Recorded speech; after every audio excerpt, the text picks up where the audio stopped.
1951 में लोग केदारनाथ मोक्ष पाने जाते थे। आज लोग कंटेंट बनाने जाते हैं। सन 1951 एक यात्री हरिद्वार से निकलता था, घूमने नहीं, मोक्ष की तलाश में। ना हेलीकॉप्टर, ना वीआईपी दर्शन, ना होटल, सिर्फ आस्था, हिमालय और केदारनाथ तक पैदल यात्रा। यात्रा शुरू होती थी हर की पौड़ी से, जहां गंगा पहली बार मैदानों में उतरती है, फिर ऋषिकेश और उसके बाद हिमालय की चढ़ाई। देवप्रयाग में यात्री देखते थे गोरी भागीरथी और सांवली अलकनंदा का मिलन, मानो दो बहनें गले मिल रही हों। प्राचीन राम मंदिर में दर्शन कर यात्री पौड़ी और श्रीनगर की ओर बढ़ते थे। यात्री चलते चलते चट्टियों तक पहुंचते, जहां कई लोग अधमरे होकर गिर पड़ते थे। ना कोई रेस्टोरेंट, ना आराम।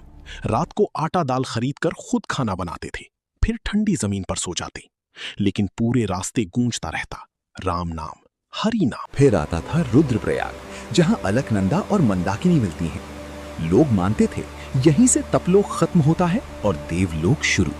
गुप्त काशी में प्राचीन विश्वनाथ मंदिर, महीखंडा चट्टी में वो झूला जिसे माता पार्वती का झूला माना जाता था। फिर त्रियुगी नारायण, जहां सतयुग से अखंड ज्योति जल रही है। सोनप्रयाग में शांत सोन गंगा और भीम जैसी गर्जना करती मंदाकिनी। और फिर गौरी कुंड, जहां बर्फीली ठंड के बीच गर्म पानी के कुंड यात्रियों को राहत देते थे। और आखिर में केदारनाथ, शांत, रहस्यमयी, बर्फ से ढका हुआ। ये कोई टूरिस्ट स्पॉट नहीं था, ये तपस्या की भूमि थी। लोग मानते थे इन्हीं पहाड़ों के आगे ही महाप्रस्थान का मार्ग है, जहां पांडव स्वर्ग की ओर गए थे। अब आज का केदारनाथ देखिए, हर दिन हजारों लोग, हेलीकॉप्टरों का शोर है, पहाड़ काटकर बनते होटल, नदियों में बहती प्लास्टिक। पुराने रास्ते अब भीड़, गंदगी, खच्चरों और कंक्रीट से भर चुके हैं। हिमालय की शांति अब हॉर्न और मशीनों की आवाज में दब चुकी है।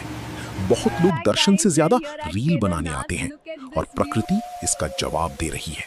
2013 की त्रासदी, बाढ़, भूस्खलन, हजारों मौतें, ये सिर्फ एक हादसा नहीं था, ये हिमालय की चेतावनी थी।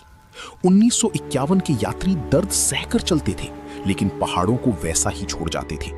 आज हम जल्दी पहुंच जाते हैं, लेकिन बहुत कुछ बर्बाद कर देते हैं। शायद असली केदारनाथ यात्रा मंदिर तक पहुंचने में नहीं थी, बल्कि खुद को उसकी योग्य बनाने में थी।